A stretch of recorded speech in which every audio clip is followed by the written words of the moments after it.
Hello.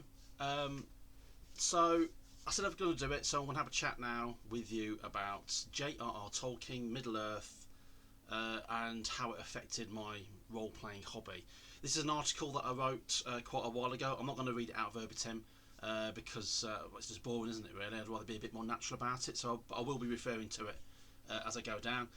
Basically, I want to talk about the fact that I love fantasy role-playing games, but every time I've tried... My favourite fantasy setting of all time is Tolkien's Middle-earth. I fell in love with it when I was in the 5th year of school. I was 10 years old. It's one of the things from childhood that I vividly remember, because the BBC Radio 4 dramatisation had started. I've actually got the Hobbit and the Lord of the Rings box set and CD. I had these on tape as well. I had loads of them recorded from when they were broadcasting them back in the day. And every week we sat in groups at the school because my teacher would record them the night before, and then we put my headphones on. We'd all sit and listen to them in groups, and all 26 parts. And it was the most exciting few weeks of my school life. I became immersed in this incredible world of magic and monsters and heroes, and it was just incredible. Then I found out that we actually had copies of the books at home, so The Hobbit and Lord of the Rings. So I set about reading them cover to cover, and I savoured every single page. And of course, I was trying to record as many of the dramas of the BBC as I could. I think when they repeated them, they were repeating them quite late at night, and I wasn't allowed to stay up late, so I had to do the best that I could. Anyway, I declared all things Tolkien were the best things ever, and my collection grew over the years. All my books, I picked up all the books in the 80s. Some of those Roger Garland covers were amazing back then. But I didn't actually properly start role-playing in Middle-earth until the late 1980s, and even then we never really delved into the richness of the world. I've been playing fantasy games since 1983. I've been role-playing since 1984. And even though I immersed myself in the fantasy worlds of the game, I never had the chance or really the urge to game Middle-earth.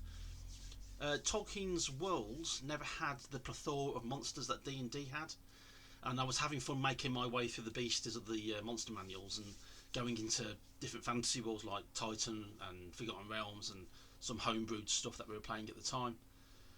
Then a friend of mine got his hands on Merp, the Middle-earth role-playing game, and so I created my first ever fully fleshed and detailed player character. His name was Tyr Swordsong.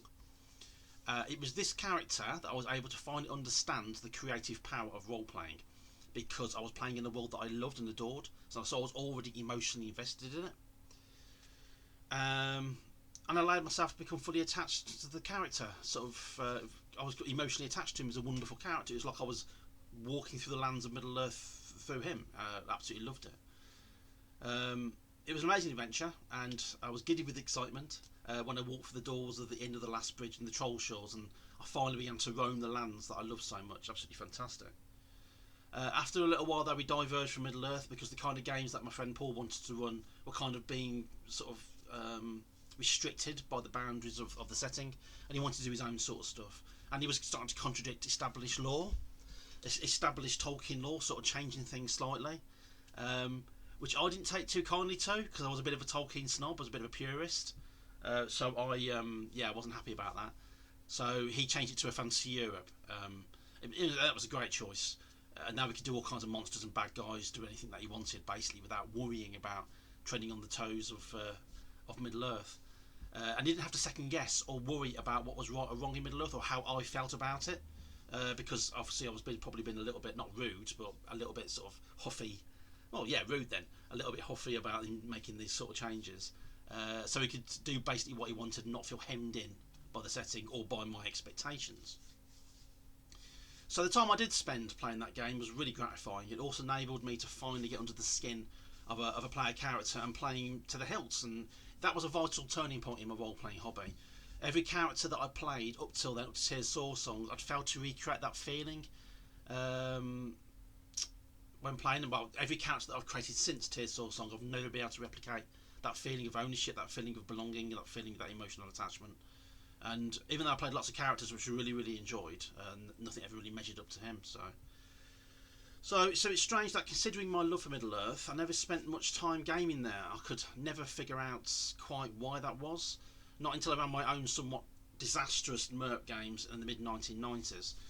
And then I realised why it was I'd shied away from it, and it was because I was a massive snob. There we go. I was trying to run a MERP game with a couple of players. It was all post War of the Ring, but I couldn't quite figure out why I wasn't enjoying the game. And then it hit me at the beginning of the second session that the players weren't playing the game the way that I expected them to.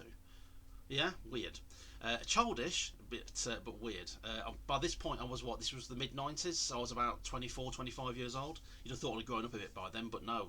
My vision of Tolkien was still stuck in my early teens, so I still had this emotional, wondrous attachment to it all. The players weren't playing the way that I'd expected them to. I had an image of Middle-earth in my head, the way that everyone acted, the way that they spoke, and basically the way that they presented themselves. And the players were not really playing it that way. They were playing it the same way that they played the old D&D and Warhammer Fantasy role-playing games that I used to run. And they were just speaking normally and just messing about and coming out with pop culture references, etc. They weren't taking this amazing setting and world seriously enough. That's how childish I was being about it. And I didn't even go as far as to say that I was a bit angry at them because they didn't have the same level of respect for Tolkien that I did, which is ridiculous. But that's just the way I felt at the time. Tolkien's world, to me, deserved respect. And because they weren't treated it the same way that I wasn't enjoying it. And I was kind of getting annoyed with them that they weren't doing that. So straight away, yeah, you can see that issues were arising. So that was a bit of a dilemma. So how could I game in Middle-earth when the players didn't have the same attitude or even respect towards the setting as I did? So had I ruined any chance at gaming in my favourite ever fantasy setting? So what I needed was something that would either sort of unite people's expectations or bring their imaginations together to make sure that we're working from the same page and we're approaching the game with the same attitude.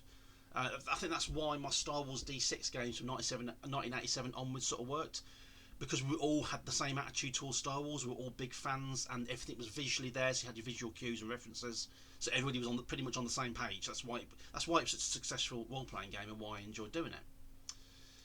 Oh, must scroll down a little bit. So yeah, when Peter Jackson's Lord of the Rings movies were released, that was it. And then the Decipher rules were released, which I actually quite enjoyed. I'm actually at the time at the making of this video, I'm actually rebuying all the Decipher Lord of the Rings books at the moment, putting them back on my shelves because it's a really good little system. The little coda system is very, very good, and they're really well presented. And I only ever bought the core rule book, never bought the other books. I've just worked off that. I always have a tendency to buy a core rule book and then get as much out of it as possible before I then move on to supplements. So yeah, but anyway, we finally had, because of the films and the book, there was finally a visual and emotional anchor. So I thought I'd give it another shot. And we're all on the, again, same with Star Wars, the role-playing game. We're all on the same page, visually, emotionally, aesthetically, all on the same page. Surely it was going to be a little bit easier. I'd seen the Lord of the Rings films. I'd spent 3 or 4 years following the production of it, and I was just basically panicking because the films were very, very dear to me. And even though I do like the Ralph Bakshi version from the late 1970s, it's never really grabbed me. You know, I enjoy it, but it's for what it is. But I was always felt that more could have been done. So when the films came out, and I really enjoyed them. I mean, yes, he made a lot of changes narratively because he's doing a different medium. There were certain things in there, like surfing Legolas, which I wasn't 100% on board with. But the truth is, after like a 2 or 3 hour film, I'm not going to let like 10 seconds of footage ruin a 3 hour film for me. So I'd say about 85-90% satisfied. I really, really loved the way they looked, loved the way they felt. They got the characterizations pretty much down pat in many respects. I loved it. I loved the films. I thought they were absolutely brilliant. So then I thought, oh, I'm ready to play Middle-earth again. So instead of using MERP, I went from scratch and used the Decipher system using the coda system. They'd used that in a Star Trek role-playing game pretty well. That was a pretty good game. And even though it doesn't tick all my boxes, or didn't then anyway, it was still a pretty good system. I was still in sort of MERP territory, so I had all the source books at the time as well. So instead of having several people sitting around the table with differing thoughts regarding the aesthetics and the attitude of Middle-earth, we were all on the same page. The players could visualise their heroes, they knew the look and the feel of certain locations, and the dwarf tossing jokes aside, they've pretty much stayed the course. But after like 5 or 6 sessions, after several successful sessions, it was the lore of Middle-earth that started to cause the problem. Because I'd created a sector. Going back to Star Wars, we'd created a sector, I should say, me and my friends, and so there was our own little sector of space. So we could pretty much do what we wanted in there without really disrupting what was happening in the great Star Wars galaxy. So that's kind of why it felt real to us, and why it felt. I mean, the rules were if you were playing in the setting sector, you couldn't overshadow the events of the Star Wars setting, and you also couldn't create characters that are more powerful than the main characters in the Star Wars setting, or get to that level. Dead simple rules, but other than that, anything that goes on in that sector, it's like having the corporate sector authority from the Han Solo books. It was completely separate, so we could do what we wanted with it without worrying about the overall picture, and that's what the setting sector, or the Cedapod cluster as it's known now, felt so real to us. So it gives you a real sense of being there. But with the Lord of the Rings game, it wasn't the fault of the system. It was the attitude towards the game. So once they got comfortable with the system and they were enjoying themselves, they wanted more. They wanted more adventures and more places to explore, and more power and more glory. So they come to the game with the same mindset that they came to D&D games, like with homebrew settings,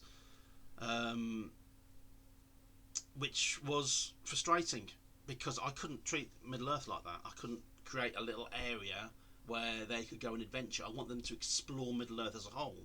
So I wanted them to basically go along and explore the entirety of Middle Earth and not restrict them to one area. I didn't want to, like with the setting sector, I didn't want to create an area like 100 square miles of Middle Earth, and that's where they could game, because then they could do what they wanted without worrying about affecting the bigger picture.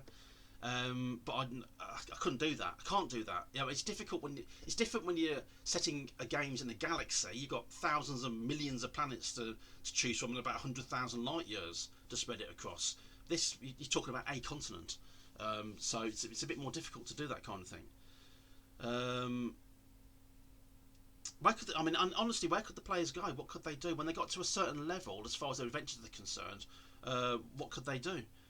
I was more than glad to take liberties with other settings. I've taken liberties with the Warhammer Fantasy setting and changed a bit of the lore to that, so the players could do like world busting things. I'd even changed a little bit of Cthulhu stuff, Cthulhu mythos, to make that possible. I was more than happy to do that because I wasn't as precious with those settings as I was with Middle Earth and the Tolkien stuff. I couldn't bring myself to do it. Which is weird. Now, that was my fault, as I'd come at the game wanting to adventure in the world, but I still had kind of the epic campaign setting attitude towards it. So the players expected that to be the case. They wanted their adventures to be world-shattering, to affect entire continents, to affect kingdoms and kings, and deal with all those other people. But I just couldn't do that with Middle Earth because it was dear to me, and changing it in any way just felt wrong. I was just far too precious about Middle Earth. And that's ridiculous. It's absolutely ridiculous. I mean, looking back on it in hindsight now, when I was running these games, it was about 20 years ago. Looking back on it in hindsight, running those campaigns was a great idea if I just did them as small one-shots, maybe 2 or 3 games at a go. Whereas when I try to do a campaign, the nature of a campaign, things get bigger and bigger and bigger in my head anyway, and that's where things start to go wrong. So we ended up abandoning the Decipher rules, the Lord of the Rings role-playing game. Ended up selling that core rulebook. I'm getting them back now though. And then we went in with when Cubic 7 released the One Ring. I gave that a go. I played in that, to be honest with you. Absolutely loved it. Free League now are releasing that. Excellent. It's a really good game. In fact, out of all the Middle Earth role-playing games, even though I have fond memories of MERP and I really enjoyed Decipher, the One Ring probably captures the world a lot, but the heart of the world a lot better. And I absolutely love it. I've also got the 5th edition rule books, Adventures in Middle Earth, which is really, really good. Players and Games Master's Guide, Lore Master's Guide. They're really, really good as well. But they're really, really cool. So there we go. I mean, it probably doesn't mean much to anybody. It probably means more to me than it does to anybody else. But yeah, Tolkien is very, very dear to me. Tolkien's world is very, very dear to me. When I was in my early to mid-teens, I was going through a really bad period at home, and things like Star Wars and role-playing, Dungeons and Dragons and Tolkien, that's what really got me through it. So, and Tolkien especially, Tolkien and Star Wars especially, but Tolkien, but the thing with Middle Earth is, it felt so real to me, and it felt I was extremely emotionally attached to it in a lot of ways. So I really struggled to share that emotion with other people.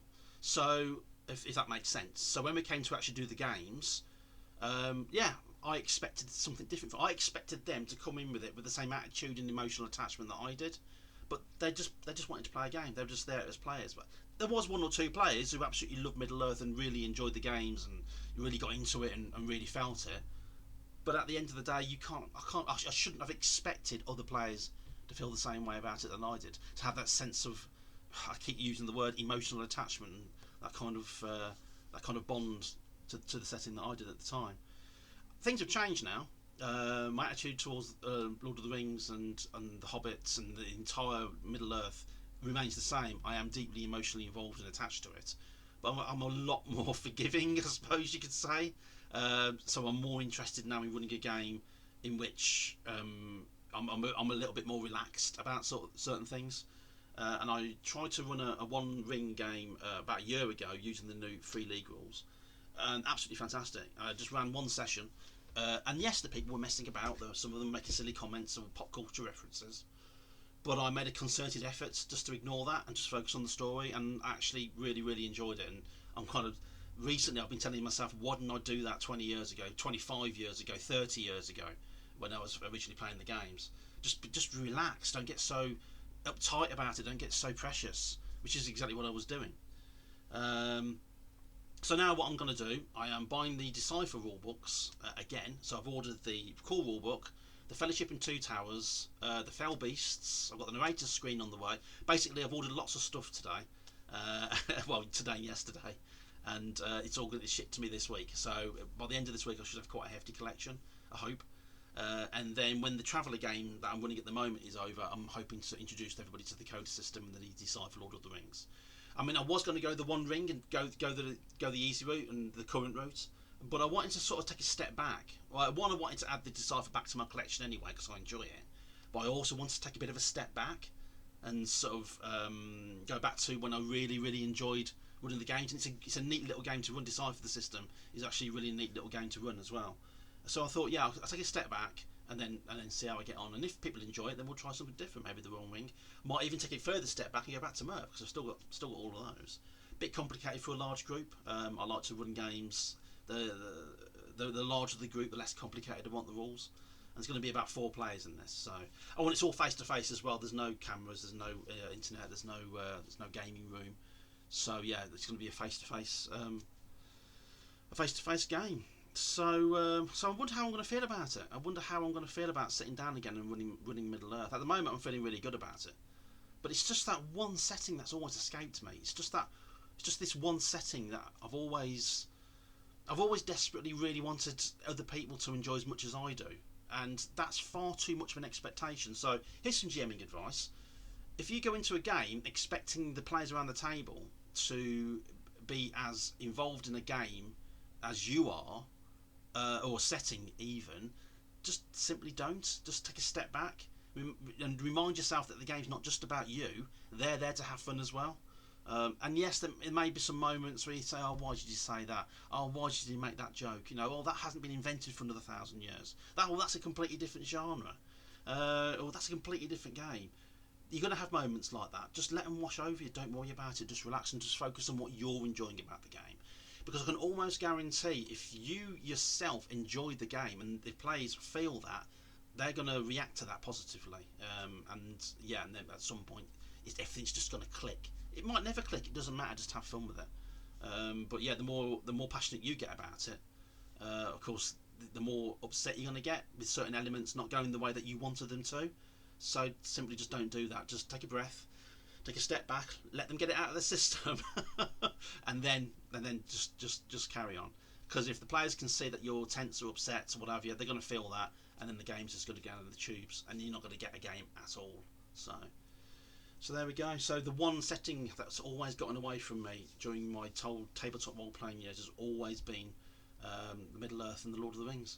So yeah, what I'll do is I'm going to run these games, and hopefully something good will come of it, and I'll report back in a few months and go, that was really good, but maybe not in such a high pitched voice. That was actually hurt, to be honest. Oh my god, nearly 20 minutes. Did really well with this one. Anyway, thanks for listening. Ciao.